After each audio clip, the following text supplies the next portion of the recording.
The year is 2030. A decade ago, the unthinkable happened. Russia not only conquered Ukraine, but swept across Europe, shattering alliances, toppling governments, and redrawing the continent under Moscow's banner. But what does life look like now? How did we get here, and can humanity survive in this brave new world? First, let's rewind to the pivotal moment of this alternate timeline, the Ukrainian campaign. We're talking not about the real-world Ukraine, but a Ukraine that tragically lost the support of the West. Imagine NATO paralyzed by internal squabbles, unable to coordinate a defense. Picture a gradual draining of American military aid as domestic sentiment shifts. Envision a world where economic sanctions fail to deter Russia and embolden Putin's resolve. In this grim scenario, Russian forces penetrate deeper and deeper into Ukrainian territory. They seize key cities, encircle government forces, and force a desperate Zelensky regime to seek surrender terms. Finally, after months of brutal fighting, Ukraine falls. Not necessarily with a catastrophic loss of life, but with a profound sense of betrayal. The world watches as the Ukrainian flag, once a symbol of resistance, is lowered for the last time over a shattered Kyiv. But Russia's appetite for conquest doesn't stop there. Quickly, the nation of Moldova, nestled between Ukraine and Romania, finds itself under siege. Overcoming this small nation's resistance proves relatively easy, allowing Russia to tighten its grip on the Black Sea coast. However, it's at this point that the ultimate gamble comes. Russia makes a dramatic move eastward, targeting NATO's Baltic members, Estonia, Latvia, and Lithuania. This bold escalation tests the limits of the Western alliance. Under the North Atlantic Treaty, an attack on one member is an attack on all. Theoretically, this should unite NATO, triggering immediate and massive retaliation. But remember, our scenario hinges on the inability of NATO to act decisively. Divisions run deep. Countries argue over strategy, burden sharing, and risks. As days turn into weeks without a unified response, Russian troops press their advantage. One by one, the Baltic states fall. Each collapse sending shockwaves across the West, but failing to produce a coherent response. Finally, the unthinkable happens. Poland, the largest and most influential of the Eastern European nations, also falls. Tensions reach a fever pitch. NATO is broken, and Russia stands triumphant over a subdued Europe. Over the next decade, Europe as we know it ceases to exist. Freedom and democracy are buried under a new Russian world order. The continent is reshaped into a vast, diverse yet tightly controlled empire. But what does life look like in this altered reality? How does a region forged in centuries of cultural exchange, democratic values, and economic integration adapt to life under the shadow of a single ruler? The answer is not pretty. Daily life becomes a tightrope walk between submission and defiance.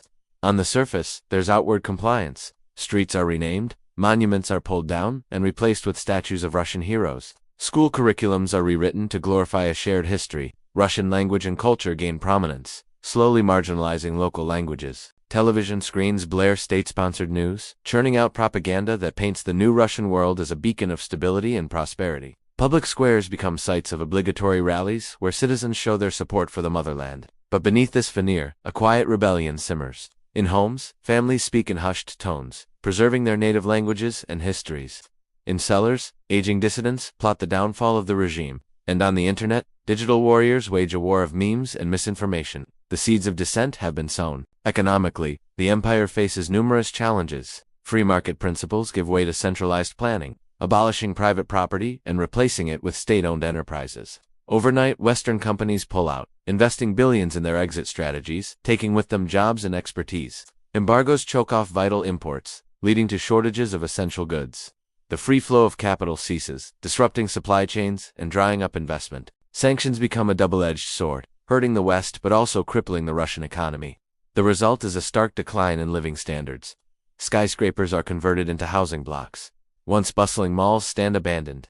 Shop shelves dwindle. People grow accustomed to long lines, empty fridges, and ration books. Black markets spring up, offering a chance for ordinary people to acquire the goods they need to survive. Secret bartering networks flourish, connecting people who have extra food with those who need it. Scarcity and survival become the norm. As years pass, the empire begins to fracture. Russia's grip over its vast territories proves trickier than anticipated. Local identities and sentiments run deep, complicated by linguistic, religious, and historical differences. Regions chafe under imposed uniformity. Crime rises as people struggle to survive in a system that offers little opportunity. Ethnic tensions flare. Refugees flee to neighboring countries seeking better lives. Corrupt officials exploit the system for personal gain. Organized crime groups flourish, trafficking everything from food to human beings. The empire's foundations are shaky. It's held together by brute force and the threat of further conflict. Despite the hardships, hope flickers. Underground networks form, Smuggling banned books, films, and music across borders.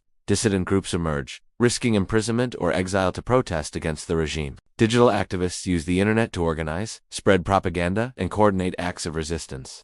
The spirit of rebellion grows. Whispers of freedom echo across the empire. A sense of shared victimhood binds people together. Despite official efforts to erase cultural differences, local traditions persist. Religious services are held in secret. Ancient rituals are performed underground. Folk music is played in hidden clubs. People find solace and strength in their cultural heritages. Meanwhile, the United States finds itself in an unprecedented position. Its traditional allies are gone, scattered across the Russian Empire or forced into submission. Nations in Asia, Africa, and Latin America view the U.S. with suspicion, questioning its reliability and commitment. NATO, once a symbol of collective security, now lies in tatters. America finds itself isolated, stripped of its superpower status. The European Union ceases to exist as a political entity. Germany loses its position as a European powerhouse.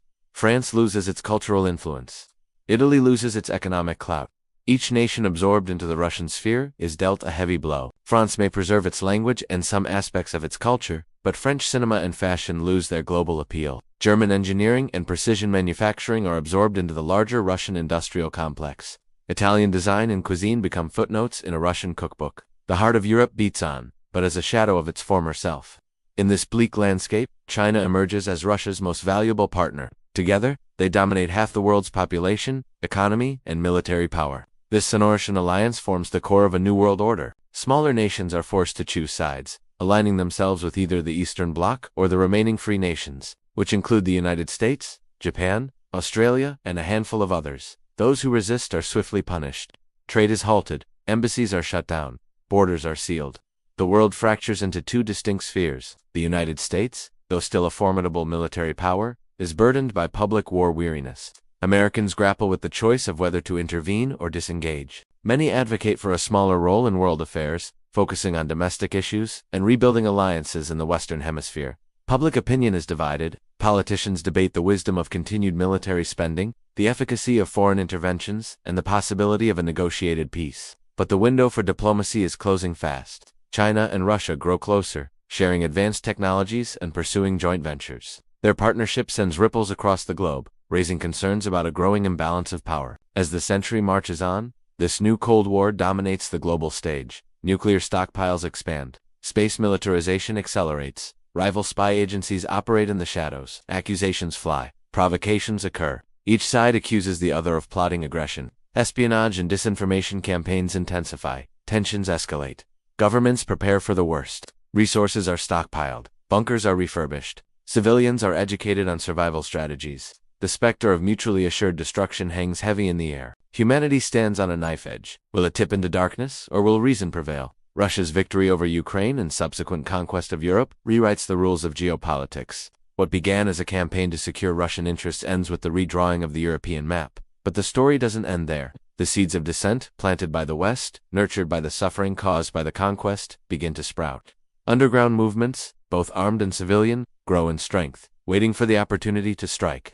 The Russian Empire, while seemingly victorious, enters a phase of stagnation. The initial gains are consolidated, but further expansion proves costly and unsustainable. Resources are stretched thin, infrastructure is strained, and opposition grows stronger. The empire's vitality is sapped by the very forces it sought to subdue. In the meantime, the United States, along with a handful of allied nations, focuses on rebuilding. They invest in education, science, and technology, cultivating a new generation of thinkers and innovators.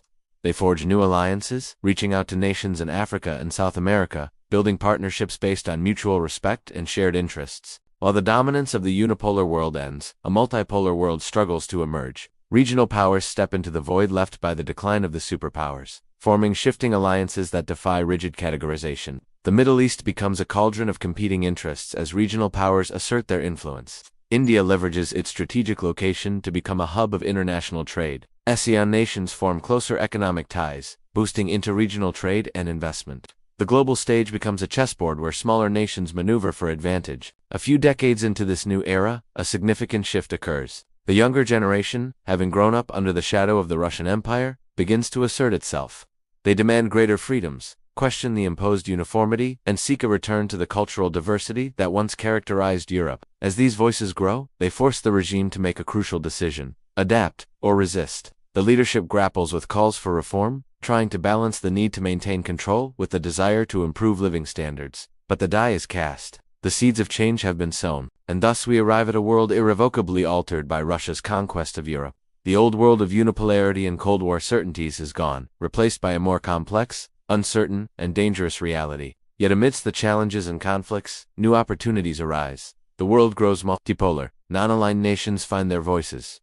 Regional alliances form, new centers of economic and technological power emerge. Humanity, though tested, adapts and innovates. The road ahead is fraught with uncertainties, but one thing is clear: the world will never be the same. Thanks for joining us on this thought experiment. What do you think would be the biggest challenge in such a scenario? Drop your thoughts in the comments. And hey, don't forget to subscribe for more. See you in the next one.